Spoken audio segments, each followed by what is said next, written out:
Hey, I'm Wes Benwick, everyone, and you're listening to the 904wed.com Real Talk podcast. Today we have Amber Flowers with us. She's right there at the bottom of your screen, and right above her we have Ann LeFiles of Premier Bride Expo. You guys, we have got two really great resources for you here today, but let's find out more about these two awesome ladies. Amber, you're getting married soon. You just got engaged in the middle of a pandemic. How did that go down? Well, it went down, thank God. But, you know, it was funny. I was asked in Colorado and had no idea. And as when he asked, I'm not a fan. I'm Floridian, so I'm not a big fan of the snow by any means, the cold. But we put like many layers on when he asked. The funny thing is that he actually tipped the snowmobile right before, you know, he popped that question. However, to answer it, the pandemic has been a little different. So when we left Colorado, it was 3 days into it. We heard about it. We heard about the corona. But we weren't really understanding the whole thing as to everybody else. We were just hearing about it. And then 3 days after we left, they closed down, shut down everything. So it's been just a little different. We still had to go grocery shopping when we went back, which that was complicated. Toilet paper, we had no toilet paper when we came back. And you hadn't even stocked up. Hopefully you had some friends here that took care of you. But I want to find out, he flipped the snowmobile and then proposed. This was not planned. You were in the snow and he proposed to you. What exactly went down there? Okay, so here it is. I had a little too much to drink the night before. We all did. We were actually celebrating somebody's birthday. That was the whole purpose of going out there. And so the next morning I was just feeling a little rough and I'm like, okay, but I can go through this. I can go through this. So, we had to do like a practice round when you get out here. You've got to go through this practice thing and this little course and we're going around in circles and I'm riding on the back of the snowmobile because let's just be honest, thank goodness I said I was going to ride on the back because I wasn't too good the last time that I was on a snowmobile.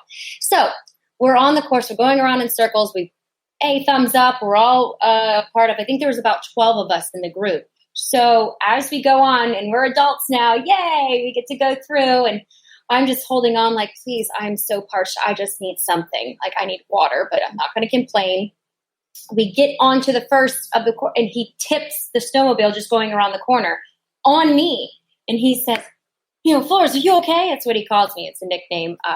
So I'm like, yeah, just get this thing off of me. I'm free. Because you're in so many layers, so you just can move, so many different ways. So when he picks it back up, the first thing I do is take a handball of snow. And I'm like, I just need to sneak this away and eat it a little bit because I'm so dehydrated. Now I'm freaking out. So the people that were with us was like, is she okay? Oh, she's fine. She's eating snow. And I was like, oh, God. Yeah. So that's how the beginning of the proposal went. Still not having any clue. We had another 4 hours on this tour. Oh, so this was a organized snowmobile tour, not just the two of you, a group of people. So you did this in front of people, embarrassed yourselves. Nice. He kind of sort of embarrassed us. I was just sneaking the little snow because I was a little parched. Now, was this a planned proposal, a planned proposal, or a proposal? No, it was planned for sure. Okay. But not with me, of course. Right. The guest there, the night before, he just told everybody in the game room. I went to bed because, like I said, I just had a little too much. So I went to bed, and he went down to the game room and said, hey, I plan on proposing tomorrow. And on the snowmobile thing tour. And so they all knew, but here's the greatest. He said, so code word is going to be Coors Light Mountain. Again, that's where Colorado, Coors Light, that's where it's from. So the distraction of the best peak that we were about to go and pose on, when he said that, everybody was going to get their cameras out, their little phone, and take pictures. And so we went out and he said, Coors Light Mountain. I said, oh my gosh, it does look like Coors Light Mountain. And but on this little tiny part of the mountain, there's only a part for couples to get truly pose. Like there was not enough room. So we're taking couples picture, and I turn around and I see all these cameras, and I was like, all right, really, we don't need that many. And a little overkill. Little overkill. But there was one of his fraternity brothers was walking around and completely like distracted me. So I looked over and at Chris, my fiance, he was getting down on one knee, and I then looked down and I said, like I did this whole, and my knees truly went weak. I'm not kidding you. And it looks in the video that I was about to jump off the mountain. I really wasn't. I was just losing balance a little bit. You already had one tumble. You already had one tumble. We didn't need to hear about a second one. So he asked, you said yes. The rest is history. And you came back here engaged, but in the middle of a pandemic with no toilet paper. Yes. Yeah, that's all true. No toilet paper. Not knowing that toilet paper. So when we got back, I said, I'm just going to run to Publix real quick. So we go to Publix and I take a picture. Still, I have this picture saved in my wedding album, you know. And I said, took a picture and I said, babe, you won't believe this. There's no more toilet paper or tissues, like in this entire store. And he's like, what? That's crazy. So I'm checking out and I said, ma'am, I said, you know, we don't have, you guys, do you know you don't have any toilet paper? Is there any in back? And she goes, you must be kidding, right? And I was like, no, I'm not kidding. You can walk down that aisle and see there's just none. And she goes, It's like you guys just came out of hibernation.Id you not turn on the TV the entire time you were in Colorado? Not one time at all. We never did. We had a schedule like every single day because again, I was told somebody was going to be proposed to there, one of his friends. And so I said, I sent my now fiance a link and I said, listen, if you're going to do it here, one of my friends got engaged in Colorado and I was like, they use this photographer that follows you around and will capture the whole thing. But here, and he's like, good idea. And I was, come to find out. Hello. It was you. So how long have you guys been dating? Was this really that big a surprise? You really fell hook, line, and sinker for that?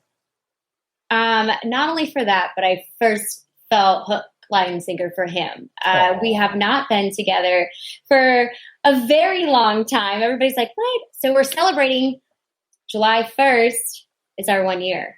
All right. So Nothing we just got it.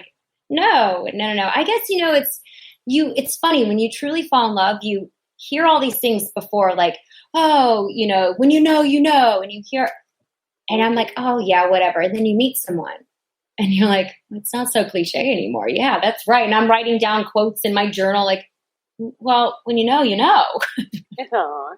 You're glowing in love. I can feel it already. And you're right. When you know you found the one, you found the one. There's no need to test the waters for years on end at that point. No. Especially, if this isn't your first rodeo and you're out of high school, it's all good. Now, right. Full disclosure here. Yeah, out of high school. I love that. That's true. I know, right? Full disclosure, you're not exactly new to the wedding business, the wedding industry, right? This is true. What is your connection to the wedding world? It goes back. So my grandmother, she threw glitter on walls. She was the most fabulous woman in the world, and she made everything just glam. But she did a lot of designing weddings, and then I got into the makeup. But during this process, my family also they have a catering business, so my bloodline is weddings. And I did makeup for over a decade. If it wasn't for photo shoots in different places and traveling, it was a lot in weddings. So I was a lot behind the scenes before they went out to know, and not many people know what goes on behind the scenes, and nor will I tell. I keep good secrets, but no, because they don't know the buildup. And just when you have a bride sitting in your chair and they're finally calm because they can't talk, I have to spray their face down or do whatever I need to do. And so they're very in that moment. But beyond that, so I've been this third generation in the wedding business. Wow. I love that. That's a cool story. And right above you, you have the queen of all things weddings here. Oh, she knows all the vendors, all the good quality vendors at least. And that's Right, Anne. that's true. Anne, tell us about Premier Bride for those people that are listening that maybe aren't connected yet to the wedding industry because maybe they haven't got engaged yet or they haven't found that special someone. Right. What is Premier Bride all about? Well, Premier Bride Magazine is a national publication. We've got locations all over the United States, and I own the Northeast Florida market, which I'm really excited about because this year we're celebrating our 20th year in business. I started the magazine when I was 5. No, just kidding. I bought it 9 years ago. So I bought it 9 years ago, and from just the magazine, we've also grown into expos, and we do 2 in Jacksonville, 2 in St. Augustine. We're in Gainesville. I mean, we've been up in Georgia and even Alabama. So we are all over helping brides and grooms meet their perfect wedding vendors for, to help them plan their big day. And that's kind of where I want to see the connection here. Amber, you didn't know you were going to get engaged, but you knew you found the right one. Had you already started thinking about wedding at that point before even going on this trip, or are you now actually starting to plan it right here in the middle of a pandemic? I definitely knew I wanted to marry him. But no, I am planning it right now, right here. Yes, I have the venue, and that is where we're at. Can we find out where the venue is, or is it a secret right now? I think I could even tell a backstory, a little tiny short one on it. It's just, we went and looked at, I live in Orlando. I'm from, Jacksonville, but I live in Orlando now. And very new to Orlando. 2020 has been one heck of a year. And so I was like, you know what, it's going to be here.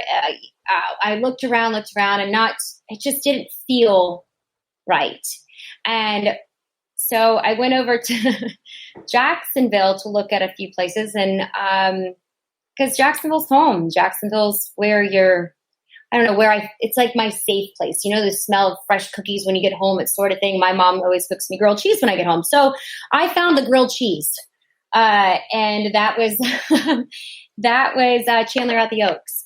Ooh, Chandler Oaks. Nice. Yeah. Nice. Yeah, Chandler Oaks, and I loved. Right when we walked in, it's funny because we looked at a lot of places and we looked around, and there was, this donkey that welcomed us. I'm sorry, but had me.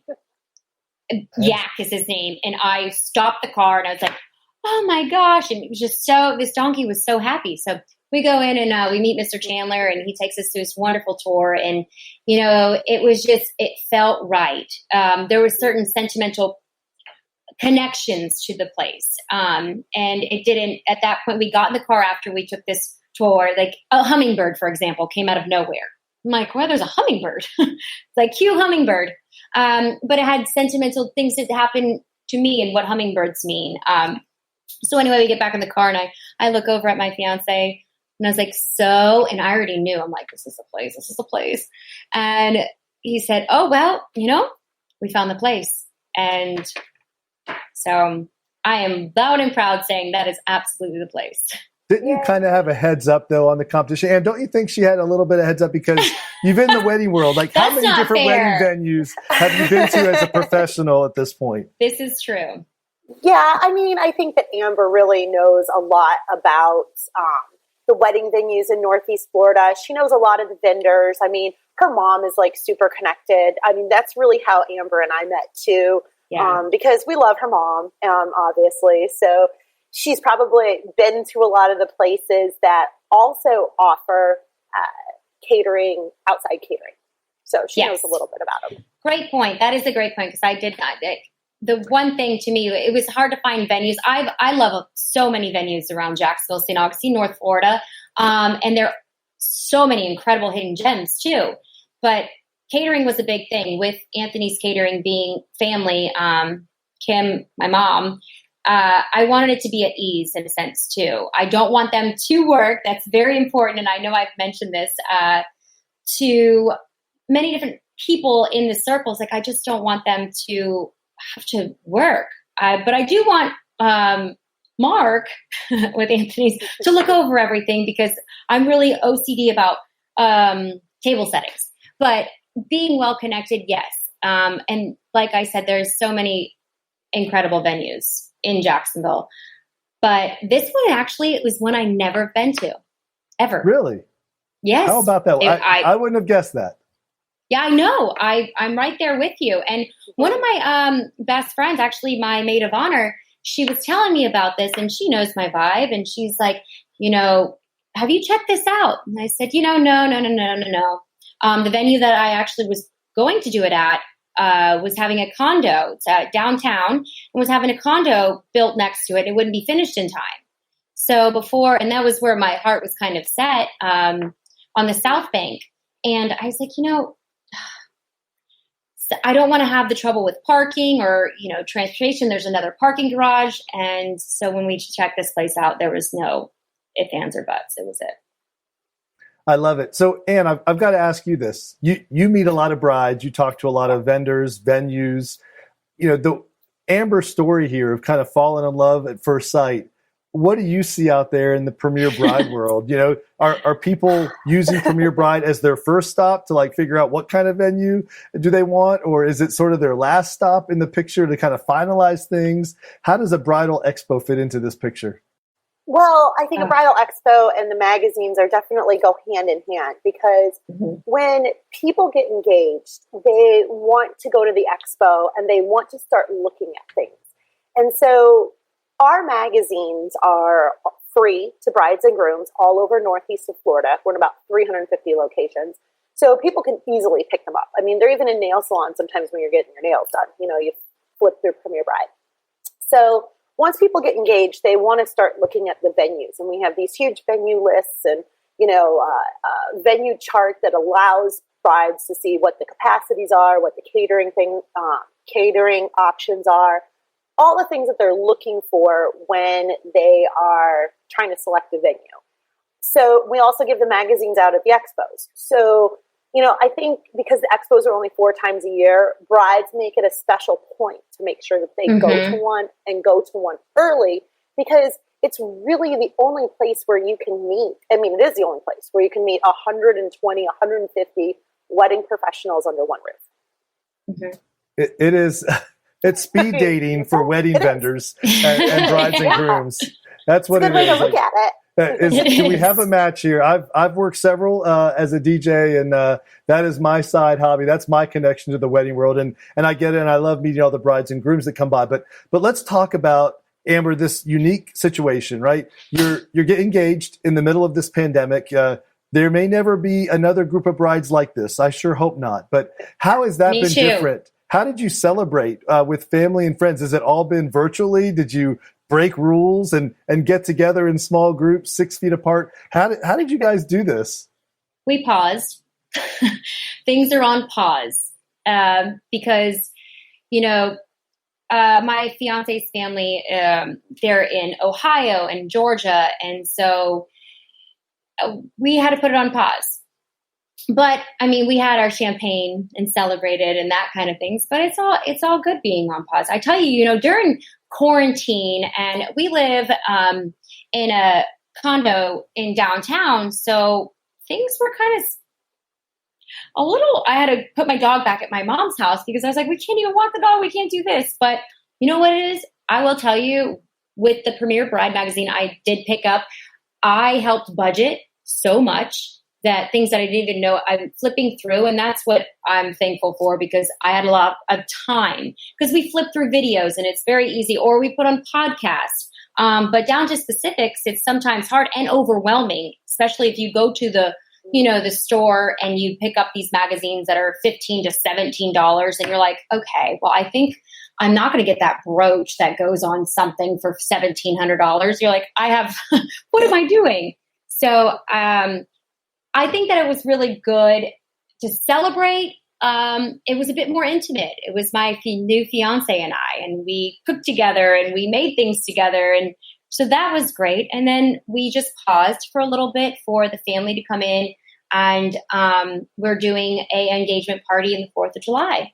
Oh, Awesome. Yes, Right yeah. downtown, maybe with fireworks. Who knows if they'll be there or not. Awesome. I love it. Yeah, we are actually doing one because Jacksonville has the fireworks. You don't have St. Augustine. You don't have, I believe, none of the fireworks at Jack's Beach is not going on, but we have a really cool venue at 841, and I'm really excited to host the engagement party there. I see more photo ops in your future, lots of cameras being busted out there, right? So normally pause and wedding or any relationship is a bad combination of words here. But in this particular case, you guys are making the most of it. And really, you're finding out a lot more about each other living together in this kind of situation, this quarantine pandemic, than probably anyone else has had to do and dealing with the stresses that comes with. But let's talk about something else that's stressful and uncomfortable, and that's budgets. Oh, boy. The beginning of any wedding planning process, any expert out there will tell a bride what they probably don't want to think about, which is the budget. Is that the same for you? Is budget been number one, or where does that fit in for you? Oh, budget. I'm going to drink some wine on that word, budget. with her extra large wine glass, everyone. I'm just kidding. Budget's really important. And I feel like now, so they don't know going into this.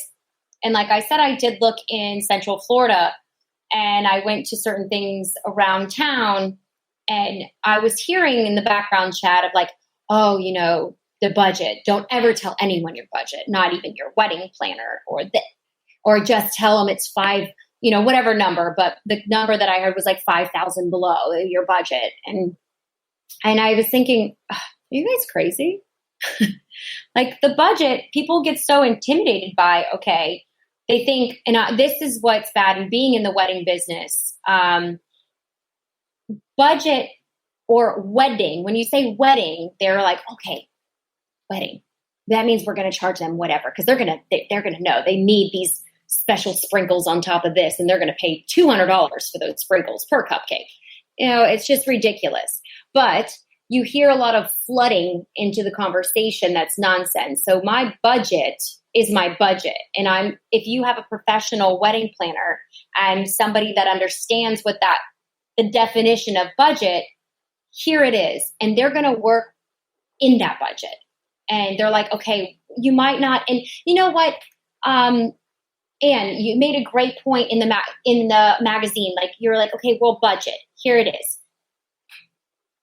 You might want this crazy expensive flower that I probably don't know how to pronounce. But I like how it looks on the Pinterest, but it's not in budget, and something that comes very similar to it. And they give all the different definitions. I mean, I don't know really much about flowers, but I know that I like the expensive one, and I had to cut my budget down, and they gave me a great example in the magazine of what I could put into that to kind of make it look similar to it. And that's where it goes with the budget. Like you have people as professionals. If you're going on and you're not hiring a professional and where they understand it and respect it and get it, because at the end of the day, you're going to give them a good review. You're going to understand it, and their business is going to grow from it. I think the main thing is honesty. Just being honest. Like no matter what your budget is, your wedding planner and your wedding professionals, if you hire wedding professionals, will help you maximize your dollars. And being honest with them is going to make the process so much easier. Because there are ways to have fabulous weddings with small budgets. You just have to, you just have to scale things in a different way and prioritize what's really, really important if you can't afford to go all out on every single aspect of the wedding. And in all honesty, there's like 26 aspects of the wedding. So not every aspect of the wedding is important for every bride and groom. I say that all the time. I'm like, I'm crazy. I'm in print. I love paper. When I got married, my wedding invitations were literally probably about $20 an invitation. But most people would never spend that. But to me, that's what was important at the time. And everybody else is different. Sometimes it's the dress. Sometimes it's the food. Sometimes it's the cake, the DJ, the entertainment. I mean, our entertainment was crazy what we spent, because my husband. But that's what's really important is to be honest and write a list down of what the important aspects are for you for your wedding. And I got to ask, Amber, and you've got the history here for sure of 20 years with Premier Bride, but I feel like prior to this whole COVID quarantine, there was a certain expectation that weddings, if they weren't 100 plus people or a certain size budget, it wasn't a great wedding. But I think all of a sudden now things are changing and shifting, and a smaller, more intimate wedding is not only more budget conscious, it's also more acceptable and sort of expected now. Have your wedding plans been affected in terms of size and budget by what we're in the middle of right now, Amber, or does that have nothing to do with it? Does it have nothing to do? No, I think that it depends on what you're planning too. Like, I think so. I think it just depends on what you're planning. I'm sure budget has a lot to do with it. There was a lot of things. I have a friend of mine that's getting married. It's like, I think this is to answer the question correctly, but in the medical field and stuff like that. And they took a cut. So I think that it's just different in the time. It depends on what you're really planning and what you're doing. I don't really know on that. I mean, yes, it does apply to it. I mean, we're going through a very difficult time, but it also is highlighting what the importance is. And I mean, how you seclude yourself, and you have given this time to seclude yourself. It kind of highlights what is the importance of things. And I don't think it's cutting costs. I think it's bringing importance into people coming together. I guess that's really the outside. Yeah. Yeah, that's probably the real question is your guest count number, your must invites versus your want to invites and your not going to invites, right? Is your must invites list, is that smaller now than it may have been 4 or 5 months ago, or is it really about the same number? No, I like, I can only speak for what I've been experiencing, like in the wedding business. I like smaller weddings. And again, I am Italian, so smaller amount of people, it's going to be large. But before an Italian family, we're keeping it very small. And because that's what I feel, all these people that you experience and, they are going to be there, you want to make the most of everything and get to enjoy these little moments into this big, to me, it's going to be a big show because I want the doors to open and doves to fly. Just kidding. But I want that. And mine's a little bit different. However, yes, the guest list has been cut a little bit. A little bit. All right. And is the donkey going to make an appearance at the wedding in person, or will it just be on property? Absolutely. It's going to be in person right there. Photo opportunities with the donkey. That's the first question I asked Mr. Chandler. Can the donkey pose for photos? Mm-hmm. The donkey is actually a new trend, Amber. Do you know, have you seen... Yeah, they put little baskets on the donkey, and he acts as like a drink cart. I've seen this. This is a new trend. No, I don't know if that donkey is conditioned to be a beverage donkey, but I've actually seen this trend on quite a few wedding platforms for a unique guest experience where the donkeys are serving drinks. Taking note right now. I'm not kidding you. Donkey. I need to check it. Bev. Drink cart. Bev cart. Yes. Donkey, Bev cart. That puts a whole new spin on I'd like to order a vodka mule, doesn't it? Yes. Moscow mules are the signature drink, apparently. I think a mule is the same as a donkey, or they're related. Hopefully I'm not insulting any donkeys out there by calling him a mule. I think they might take offense to it. So, Amber, one of the things, this is not a once and done podcast. We're trying to keep this concise, and we plan to check back in over time and follow you along your wedding planning journey, which has really sort of just begun. We've kind of caught you at the beginning. What have you been working on this past week? That's funny because today I booked rooms for, we did block rooms for the engagement party, but today I actually booked a dress fitting, which my goddaughter is going to be a part of. She's actually going to pick the dress. So that's going to take place next week.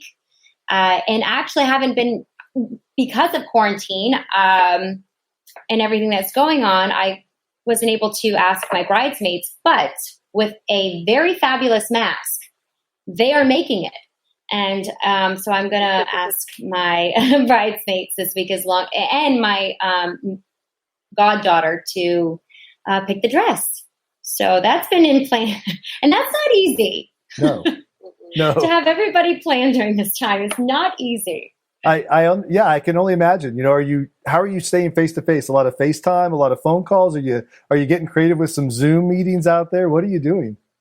Oh yes, we had a pizza Zoom meeting. So we ordered in pizza, and everybody had a wine, and so everybody had their own pick of pizza, and then we had wine, and so we had a conversation about just different plans and ideas for the bachelorette party, and then judged our pizza and the wine. You're making me hungry just talking about that. I think we need some pizza vendors. And at the next Premier Bridal, speaking of that, when is the next show? This is sort of a timeless podcast, but if you happen to be listening to it in the near future, the Premier Bride always has an expo, a show coming up somewhere. Yeah. What's the next one? Well, it was supposed to be yesterday, but when the pandemic hit, I was really proactive about it. I called the Prime Osborne right away, and I said, give me dates in July, because I just don't think we're going to open back up, because the Prime Osborne was being used as a possible temporary hospital if it went to that in Jacksonville, which thankfully it didn't. So we're going to be at the Prime Osborne on July 19th. The doors are going to open up at 1 o'clock. We're not saying when we're ending quite yet, because we want to give enough time for everybody to go through, and we're not exactly sure what restrictions are going to look like or what capacity is going to look like. But we're really trying to get everybody to go and get their tickets online. Vendors are going to have free promo codes for all of their brides and grooms. So check with the vendors. They're going to be giving out those free promo codes and promoting them. And we're going to see July 19th. Doors are open at 1 o'clock. I hope to see everyone there. Amber, will you be there this year? Yes. I love bride. I mean, I really do. I've had such a good time. I've been, obviously, with the family being this, we have had booths at Premier Bride, and I always have so much fun. Like, it's such a good trust circle there too. So, every vendor that you go to and everything it's not where it's overwhelming, and it's so much fun. So I definitely will be there. But this time I actually get to be on the other side. I know. You're going to be wearing the pink beads, Amber. You're going to get your swag bag. We're going to give you all your goodies. So you're going to be on the other side this time. And we might even take your mom out of the booth and tell her to go walk with you. So you guys Yes. Get her some temporary booth coverage. Yeah. Absolutely. Yeah. And I can't wait to check in with you after that, because I always feel that brides, by the end of that show, if they've come by a booth that I'm at towards the end, their eyes are huge. They're a little overwhelmed. I'm curious what, kind of techniques and experience you have, and how you make the most of a bridal show. And you're the expert at it. What do you tell brides about how do you organize yourself? Do you go and visit every booth? Do you have a plan? I'm going to hit these 10, 15 that I care about. No, you cannot physically talk to everyone. Luckily, we're super happy to be the largest in town. It creates a lot of excitement. There's a lot of great things for everybody to see, but you really can't talk to every single vendor. So what I promote really heavily is to go to our website, look at the vendors that are going to be on there. I usually put them on the week of the show, and make a list of who you want to see. We put the floor program on there so you can highlight, and we've got signage up on all the aisles so you know if it's aisle A, B, C, D, whatever. And you can go and find those vendors. And just make a list according to where you are in the wedding planning process. If you are just engaged, you're going to want to talk to the wedding planners, you're going to want to talk to the venues, and you're going to want to talk to the dress shops. Those are probably the 3 things that you need to get out of the way first, because before you can book any other vendor, you have to have a wedding date. So you're going to have the venue location first. And then you're going to want to talk to photographers, DJs, you get your florists, get your cake bakers. I mean, all the top wedding professionals can book out easily, especially if you're looking at a popular date. So you want to go in and you want to talk to, as many people as you can, but definitely make a list. And then you'll always have the magazine, and you'll have our program. So even if you couldn't talk to them at the show, when you're ready to start talking to the next list of vendors, you'll have a good guideline of people you can call. So you mentioned one really important thing that hasn't come up today at all, and maybe it'll come up on a future one. And we haven't talked at all about a wedding planner. It's like the number one thing I've always hear everyone telling every bride, get a planner, get a planner, get a planner. Amber, you're in the industry. Are you still going to use a planner? Absolutely. It is so important. And I feel like it is one of the most important, when it's do it yourself, and I will applaud and praise it all day, but this is also your wedding. Hire a professional, sit back and relax. You think about it where, you have people like different vendors showing up, whether it be a photo booth or a DJ or whatever, and it's to a new venue, and they don't know where the plugs are or this or that. There's all these different things that will take away from that moment that's supposed to be special from when you start planning or even up to the day of. And I highly, highly recommend having a planner. And you know what? I want to say, Anna, that's a good idea. Like, since July is coming up, and with quarantine, the show in July is coming up, and with quarantine, what a great way, because they have their schedules right in front of them. All these different booths and vendors that, right now it's really difficult times because 2021 or into other times, you don't know what's going to be available because people are going to be packed up once it's kind of lightening up in the business a little bit. So it's a great opportunity to go face to face, see what the energy's like, and talk to people and the vendors and to book. Like, it's very important.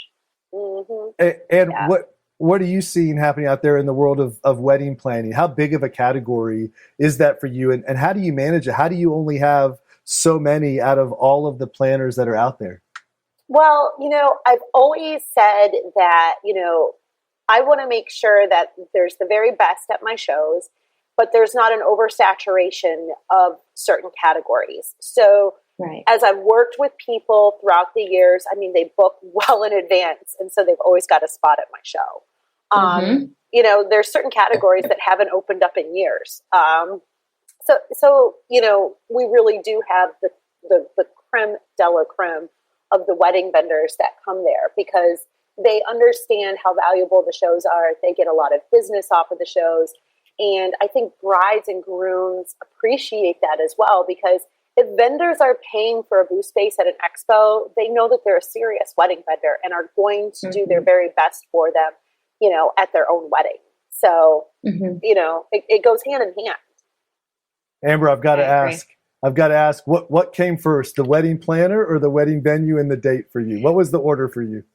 Okay, good question. Wedding planner, I feel like being in the business, I will say, was already picked out. There was no doubt. Being like, I have such trustworthy people, and so that is kind of aside. The date was decided because we were actually looking in March, but the venue, and it was a Saturday, and they didn't have any available, but they didn't know. And so we had to have a guarantee because it was time. Like, okay, we had to make a decision, figure out what we were doing.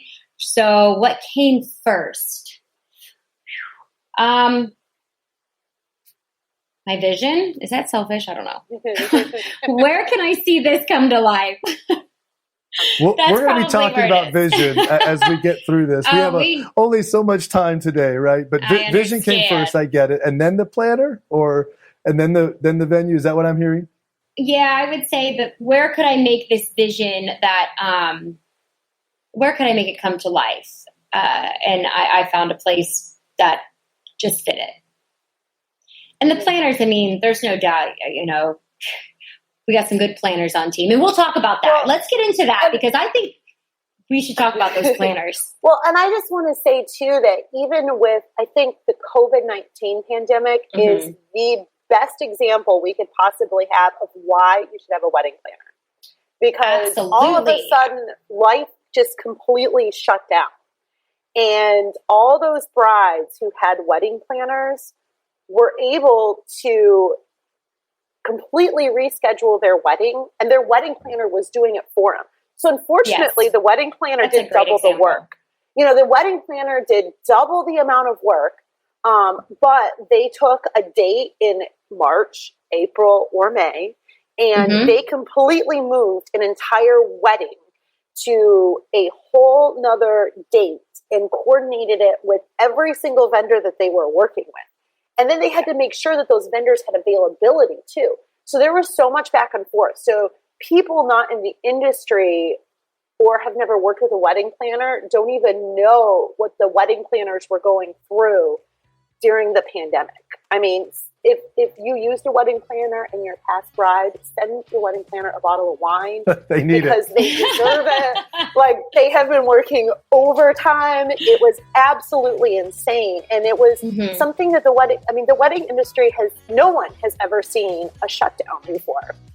Right. And, you know, statistics are that over 800,000 weddings across the United States had to be postponed and replanned because of the pandemic. And 100,000 wedding planners are getting some form of therapy right now as a result. Because normally they're big. Wine, she said it. Send some wine. Yeah, so, you know, this is another reason why you hire a wedding planner. Even if it's not a full service wedding planner, even if it's a day of coordinator, the extra money will make your life so much easier on the day of, and the life of your friends, your mother, and your family. Yes, absolutely. Without a doubt. Well, listen, we have run out of time, but we're going to be talking more about money in future episodes here on Positive. We'll be talking more about all of Amber's experiences coming up. You'll kind of get to live along with her, maybe some other brides that we're going to bring on as well to give you that kind of feel and see what's really going on under the hood here, behind the scenes, the stuff that you're not going to see on any other reality TV show. We're going to show you the good stuff that you need to know as brides and grooms getting married here inside of a pandemic or outside of one. This is valuable information. And thank you so much for joining us. Can't wait to see the next Premier Bride Expo coming up. Amber, I loved hearing your story. I'm glad you didn't get hurt tipping over in the snowmobile. And cannot wait to check in and hear about everything else that you and your fiance have planned for your special day coming up. So everyone else, stay tuned. We've got more wedding business, wedding tips, wedding advice coming to you each week. Thanks for tuning in to the 904wed.com podcast. Take care.